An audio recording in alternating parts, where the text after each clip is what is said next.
All right, so thanks for the introduction and thanks to everyone for coming that early to my talk. So today I'm going to talk about a novel instrumentation framework called ARTIS, the Android Runtime Instrumentation and Security Toolkit. So this is actually joint work with my fellow colleagues from CISPA. So a few words about myself. I'm a PhD student at the CISPA Helmholtz Center IG, which is a large research site in Germany currently being built up. And my research focus is on Android security, in particular creating solutions that are working on the app layer only, so no changes to operating system and no flashing and so on. So I'm also a software engineer and occasionally a pen tester at the Buckets SRT company, and I'm a founding member of a local CTF team called SARSEC after Saarland University. So I'm a frequent conference attendee and speaker, mostly academic conferences like CCS, U6 and so on, but this year also things like DroidCon, and this is actually my first Black Hat talk. So I'm in general very passionate about all topics of related to security, any kind. All right, so let's actually start with a talk here. So given that I'm talking about app instrumentation, well, the first thing that might come to your mind is there are already frameworks that can do that. So quick question, how many of you do know Exposed and or Frida? Yeah, that's quite a lot. So in order to answer that question, why do we need another instrumentation framework, I'll very briefly explain how both of them are actually working. I will talk a little bit about their disadvantages and then move over to why ARTIS can improve upon the current state of the art here.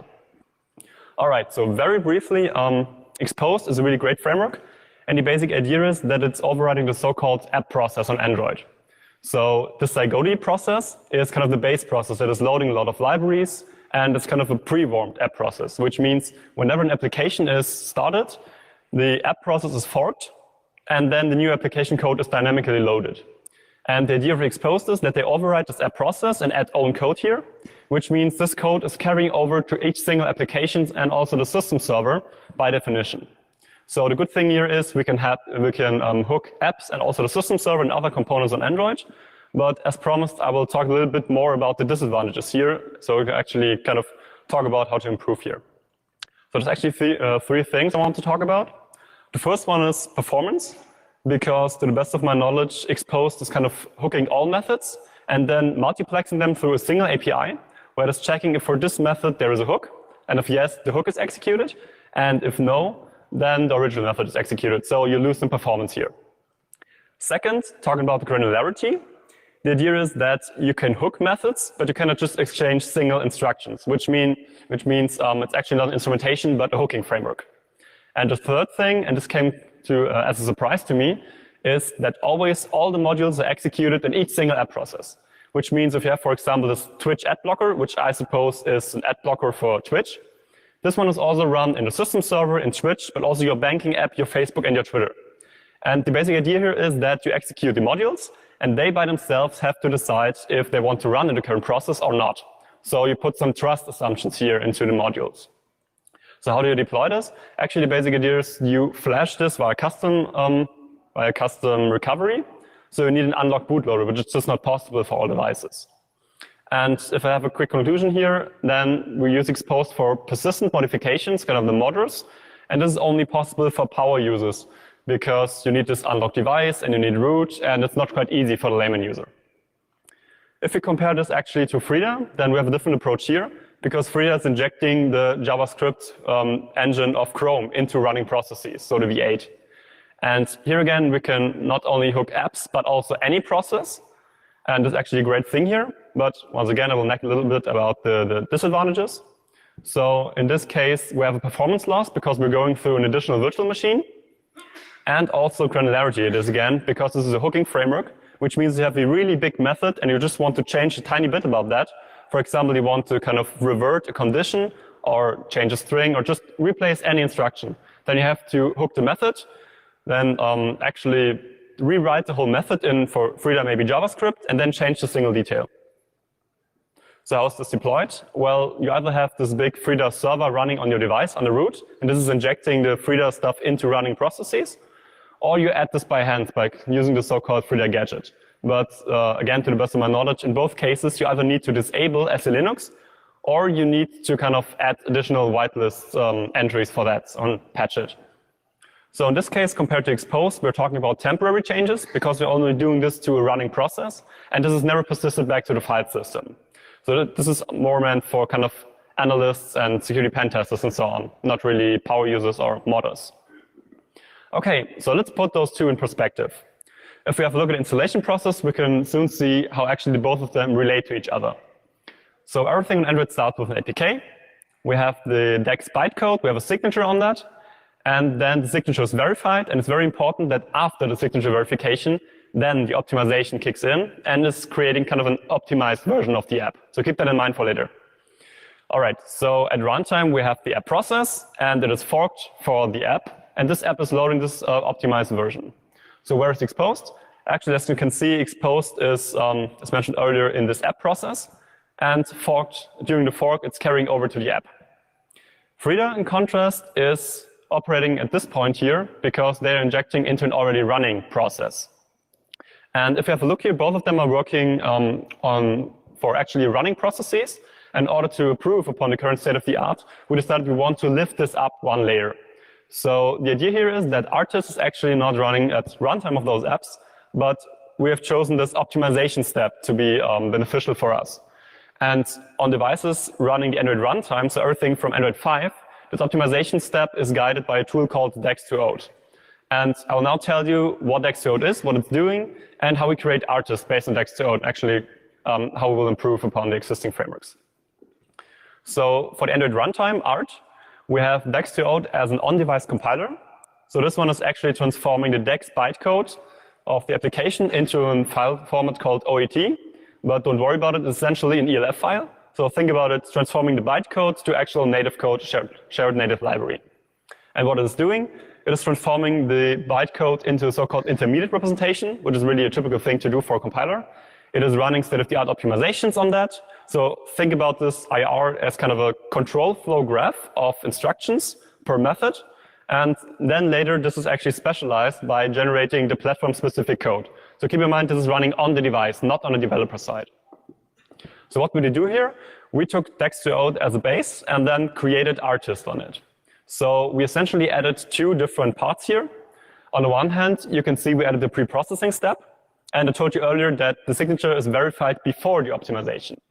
So we are now working with a copy of the original APK, and now we can merge any bytecode in there that we want. So assuming we have an instrumentation module with its own logic, then you have a Java library with all your business logic, and this one is merged in the first step. Then the whole code is transformed to the intermediate representation, and now we have this intermediate representation of the original app's code and also of our injected code. And now the second extension to Artist is coming into play because we added new optimization passes. So we kind of tricked the optimization framework into executing our instrumentation stuff. So we kind of disguise as an optimization pass. And we use this one to reconnect, or kind of to connect for the first time, the target code and the code we are injecting. So first you add a complete Java or Kotlin library, and then you use those optimization passes to kind of stitch together your code and the original code. And the good thing here is that first, you're not breaking the app signature, which means you still get updates, because as said, the signature happens before this optimization step. Second, you have close to no runtime overhead, because there's no virtual machine, nothing running in addition on runtime, besides the fact the stuff that you're adding by hand. So this happens at install time or compile time. Third, this is really non-intrusive, because we are generating an alternative version of this OET file. So there's one in the system, there is one that we created, and just for this single step, we need root to switch both, which means from now on, when you start the application, the new OET file will be picked up and executed, and then you have the instrumented version running. And if you want to revert this, you just switch it back. And we're also not replacing the original Dex2Ode compiler on the device, but we're using our version of Dex2Ode or Artist in addition, but I will come to that in a minute. And the big thing here is that it's running on rooted devices, which means you don't need to unlock your bootloader, you don't need to flash anything, you don't have to change your operating system.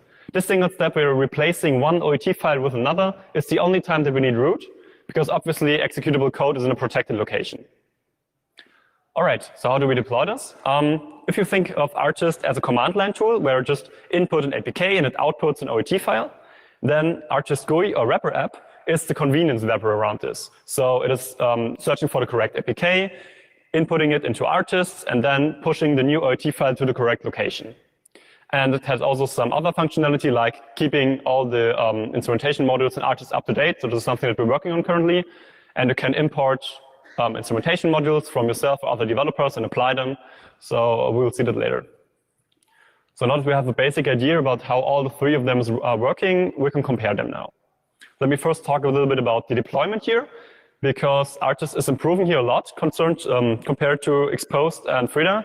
Because for Exposed, you need this custom recovery, which restricts you to certain devices where this is possible. And of course, you need the knowledge to do that.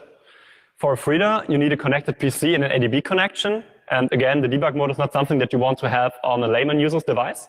But for ArcGIS, you're just installing an app.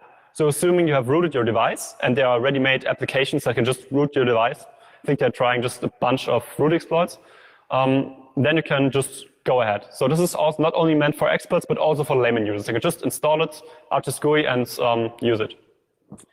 Talking about the invasiveness, so the extent to which you're changing the operating system, well, ArcGIS definitely improves upon Exposed, because you're not changing part of the operating system, you're just changing this compiled version of the application that you're instrumenting, not all the others. And depending on if you want persistent changes or non-persistent changes, then either Frida or ArcGIS wins. Talking about the granularity here, ArcGIS is the only framework that can operate on the instruction level. And the reason is that we have this intermediate representation. And as I said, this is a control flow graph of instructions. And you can just think of this as you have one kind of object-oriented representation of each single instruction. So you can just create a new one, exchange them. You can essentially do whatever you want to the code. And talking about module updates, well, for Exposed, if you want to have a new instrumentation module, you have to reboot the device. For ArcGIS, you actually just have to import this and recompile the target for which you want to apply this. So it's a bit better here, but the clear winner is Frida because they're loading JavaScript and you can do this at runtime, right? But there's one big thing, since we're relying on the Android runtime, which was introduced in Android 5, and we're relying on a particular component called the optimizing backend, which was only stable from Android 6, we cannot support anything before that.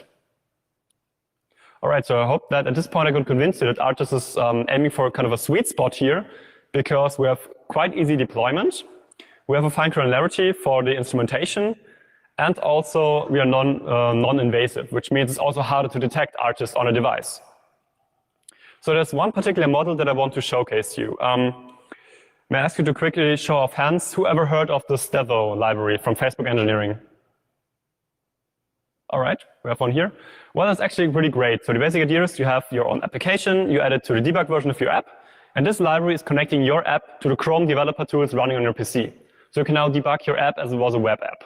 So you see all the files, you see the database, you can even execute JavaScript. So what do you think happens if you inject this into arbitrary processes? So this is actually the demo that I prepared here. Let's see if that one is working. So you can see my device, right? Yes. Okay, so you have to trust me here that I'm not a developer of Reddit, so I don't have the code here. But I instrumented it before the talk for time reasons. And if I start Reddit now, you see in the Chrome developer tools here, we can inspect it. Let me arrange this because it never stays as it should. All right. No. Now we have it. Okay, so the first thing you're seeing is that we see the UI of Reddit. And let me speed this up a little bit. We can search for this welcome string we see. And where is it? Here it is. And we can change it. So if you have a look at the left side here, well, it's a neat little trick, but I have complete control over the app. I can actually show you a more interesting thing, which is the network tab here. So if I just start loading content here in Reddit, then you can see all the traffic coming in here. And we don't care about encryption because we're directly getting this from the application. So we're subverting all kinds of, well, pinning and encryption and so on. And you can see all information that you're used to, like the headers, the responses. And for pictures, also you see the preview. And actually, my favorite thing to do here is the resources tab. And don't get confused by the name. They're obviously meant for the web. But you see all the files of an application here. You can inspect them. And my actual favorite part here is you can look at the databases of an application. So let me have a look at this Reddit share database and the subreddit info table. And the Reddit users among you might recognize the subreddits we have here. And we have this nice, can you see it? Whitelist row here. And it says actually for which subreddits you have how many and what kind of ads. So I'm pretty sure if I would dig into this a little bit, it would be quite easy to write an ad blogger for Reddit, just saying. All right. So this is one of the things you can do with Artist, and of course you can do a lot more. We created, for example, in an initial paper, an intra-app taint tracking system that would just inject all the code using the compiler to track information through an application. Together with my colleague Ji Huang, we created a quite impressive system called Compartist, where we are compartmentalizing single libraries. So in our case, we took an application with an ad library. We took out the ad library completely. We moved it to a different application. So now instead of calling from the app into the library, it is an inter-process communication. So we created a custom binder protocol to connect them again, and the ad view is displayed on top of the running application. So now from a design perspective, you have two distinct security principles, which means you can revoke permissions from the ad library, but the app still has it. And also the ad library cannot access the files of the application. And we've done a bit more here. We have created inline reference monitoring approaches, method tracing, so on. And if you want to, you can also use Artist to replace the system compiler. Then you can also re-instrument the system server and the boot out file, and so the kind of the framework classes of Android. So whatever runs on Java on Android is compiled through dex2out. So this is within reach for Artist. We're actually currently working on doing this from our Artist GUI wrapper, so you don't have to create a custom ROM, but this is a work in progress. All right, so I've been talking about modules for a while now, and let me be sure we're all on the same page here. So for Artist, actually module is kind of an abstract functionality that is self-contained, so it needs at least 3 different things. First, the so-called codelib. This is the version with the Java library with business logic that I mentioned in the beginning, and this one is merged in the very beginning here. Second, we have those optimization passes, which are essentially kind of stitching together the code. This is a shared object that you have in your module, and then also you have some meta information like who's the author, what is the version, and so on. I'm going to use that in the future. Come on. Yeah. So if you're interested now, it's quite easy to create modules with Artist. So we created module SDK. Essentially, it's something like 60 megabytes. You can download and install it. And then we have a template module and codelib available. You can just kind of start from that and create your own logic. And after that, we have ready-made build script. You just have to hit make, and it's done. And it creates a zip file, and this one can be imported into Artist GUI. So all of this is actually open source. And as you can see on the right-hand side, I applied this to the Black Hat USA app, and it works like a charm. So you can actually see how the application looks like. For each single app on your device, you can choose which modules to apply, remove the instrumentation, re-instrument, and so on. So kind of the convenience. I think I have time to quickly show how this looks. So let me switch to something different here. All right, so I will now kill this app. And once again, I already instrumented Black Hat USA app. And when I start it now, you can see that it logs the name of each single method that is invoked to logcat. So of course, this is again a toy module, but it's kind of interesting to see what your applications are doing, particularly if you instrument all of them and see what's happening in the background. So for this app, for example, it's, well, what do we see? Sync engine, a lot of data classes. If I start something, well, it's executing quite a lot. So you can see why it takes some time for loading. All right. That one. So what is the current state here? The basic idea is we just created this Artist module SDK and have some module management in our Artist GUI app. And we have some semantic versioning and documentation and so on. And all of this is open source, so you can check it out. And we want to improve upon this, of course. We want to have automated releases and testing. We want to have a public module marketplace where you can create modules and upload them, just similar to what Xposed is offering right now. And actually, one of my students is working on creating a layer between Xposed and Artist, so you can actually reuse Xposed modules, at least some of them. So I think for now, it's like 1,200 modules for Xposed. It would be nice to kind of reuse some of them to bootstrap the whole thing for Artist. And as I said, I want to implement a system server and framework support, so we can just instrument them from any rooted device. All right, so since it's pretty early, if you slept through the whole talk, this is the perfect time to wake up now, because I have 3 takeaway messages for you. The first one is Android instrumentation analysis is fun. I hope I showed you that with the Stellar module. Second, Artist occupies a sweet spot here because it provides some advantages that Xposed and Frida cannot offer. And third, Artist is completely open source, and we're pretty early in this phase. So if you find this interesting, if you want to get involved, well, drop me a message. We have a Jitter chat, we have GitHub, I have Twitter and Keybase, whatever, so just send me a message or my team, and we're happy to talk about this and answer questions. So at this point, thanks again to all of you for coming that early, and I'm happy to take your questions now. So if you have questions, there are microphones there. I will try to repeat the question, and I think we have some time left for questions. All right, so thanks a lot.